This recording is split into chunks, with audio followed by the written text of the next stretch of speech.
চটজলদি জাস্ট 2 মিনিটে রায়তা তৈরি করতে চলে যাচ্ছি। বিসমিল্লাহ। প্রথমে আমি এখানে ধনিয়া পাতা আর নিয়েছি সামান্য সরিষা, একটি কাঁচামরিচ ব্লেন্ড করে নিচ্ছি অল্প একটু পানি দিয়ে। এদিকে নিয়েছি টক দই, আমি টক দই একদম ফেটিয়ে নিয়েছি খুব ভালো করে। এখানে স্বাদ মতো লবণ দিয়ে দিয়েছি একটু মিষ্টি অনুযায়ী চিনি, আর এখানে বিট লবণ দিয়ে দিচ্ছি সামান্য একটু। এখানে দিয়ে দিচ্ছি ভাজা জিরা আর সামান্য ভাজা ধনিয়া গুঁড়া 1 চা চামচের মতো হবে দিয়ে দিয়েছি। এবারে আমি যে ব্লেন্ড করা মিশ্রণটা দিয়ে দিচ্ছি আর দিয়ে এটা মিক্সড করে নিচ্ছি। আপনারা চাইলে এটা ছেঁকে শুধুমাত্র রসটা অ্যাড করতে পারেন পুরো।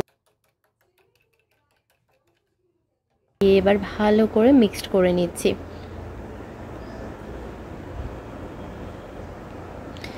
এটার প্রধান যে উপকরণটা সেটা হচ্ছে শসা, আর শসাগুলো আমি কুচি করে নিয়েছি খোসা ছাড়িয়ে। আপনারা চাইলে খোসা সমেতও নিতে পারেন।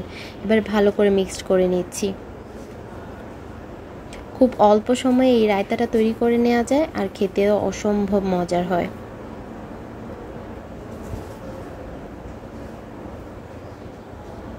এখানে অ্যাড করে দিচ্ছি আমি একটু চালতার আচার। আমার কাছে চালতার আচারটাই ছিল, আপনাদের হাতের কাছে যে কোনো আচার থাকলে এটা অ্যাড করতে পারেন, আর আচারটা দিলে এটার টেস্টটা দারুণ বেড়ে যায়। তো ধন্যবাদ সবাইকে, ভালো থাকবেন সবাই, আল্লাহ হাফেজ।